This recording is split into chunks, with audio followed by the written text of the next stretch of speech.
કેમ છો મિત્રો? બધા મજામાં દેશો। તો આજે અમારે જવાનું હતું મામાદેવના લાડવા સારવા વડલીએ, અને અમે પગી ગયા ખાણેથી અમારે હાલીને જવાનું હતું, ડુંગરો ચડવાનો હતો, એટલે અમે હાલીને નીકળી ગયા। અને એમાં હું થાકી ગયો, એટલે પછી થોડીક નાની બાકાજીકી કરીને અમે આગળ નીકળી ગયા। અને પછી અમે પગી ગયા મેંદરે ખોડિયારમાંને સવા ભગતની ઝૂંપડી, ને ત્યાંથી અમે પહોંચી ગયા છેક ઉપર, અને રિટર્નમાં પાછો હું પડી ગયો પાછો।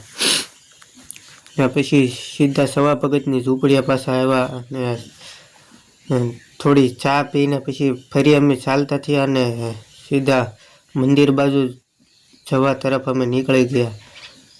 એમાં પછી બહુ ભૂખ લાગેલી હતી, કારણ કે ડુંગર ચડીને ઉતરીને થાકી ગયેલા હતા, એટલે અમે પહોંચી ગયા છીએ મંદિરે। અને થોડોક પેટનો ખાડો પૂરવા માટે કાંઈક થોડુંક ખાવું પડે એમ હતું, એટલે અમે આવીને સીધા પછી બેસી ગયા જમવા। બસ આજના વિડીયો માટે આટલું જ, મળીએ નવા બ્લોગમાં।